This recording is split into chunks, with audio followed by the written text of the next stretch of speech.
Welcome. Today we're going to be working with another way to solve percent problems. In section 6.3 we looked at using equations. There's another method called proportions. You were doing some proportions earlier on. We're going to use proportions today to solve percent problems. We're on page 359 in your textbook. You can follow along there. They have some very good notes and explanations in that section, so please do look it over. One thing to remember is when you're writing a proportion, the percent number is always over 100. So it's the percent number over 100, and that's going to be equal to the amount over the base. And the base is always what you started with. It's after the word of.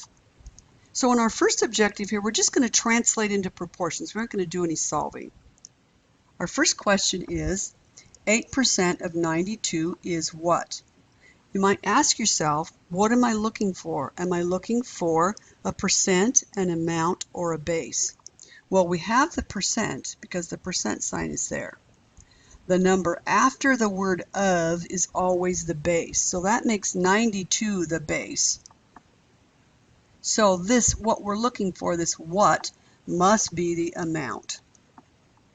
And proportions look like this, the percent number over 100. So 8 over 100 equals the amount, which we're trying to find, over the base, which is 92.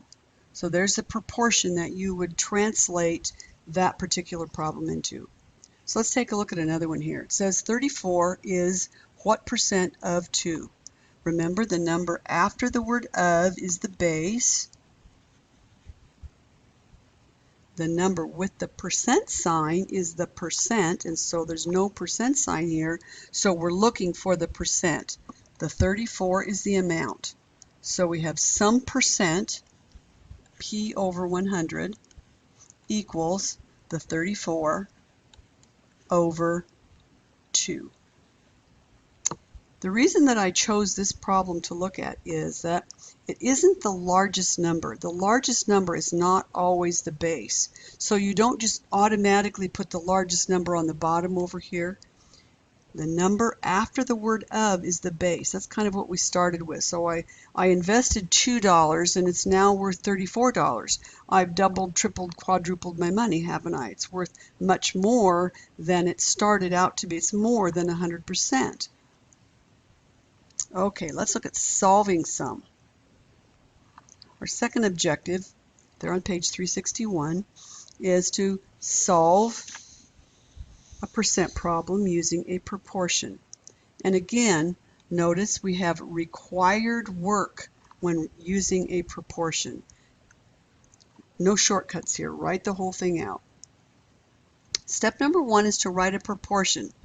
And when you're using proportions, remember, we don't use the percent number as a decimal. We write it over 100.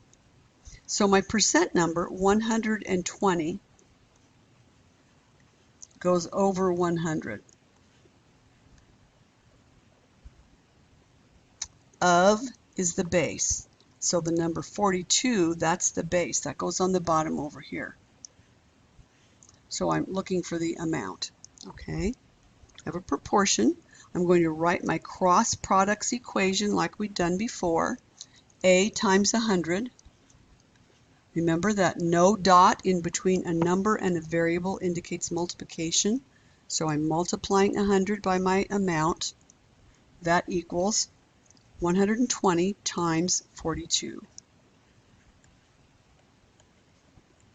120 times 42 is 5,040. That equals 100 times my amount. I'm going to divide both sides by 100. So I'm dividing 100 off of the left side, dividing 100 off of the right side.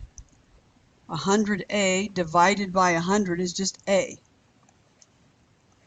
5040 divided by 100 is 50.40. So there's our solution.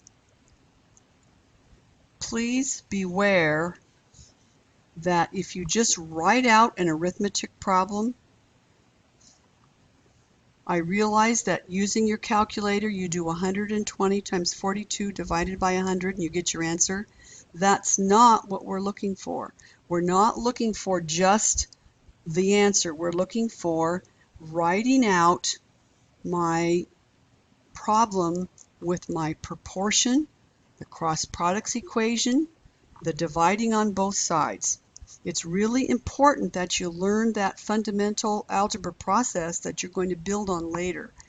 You will not be able to progress to the next level in problem solving if you aren't able to do this basic work of writing a proportion and solving it using an equation.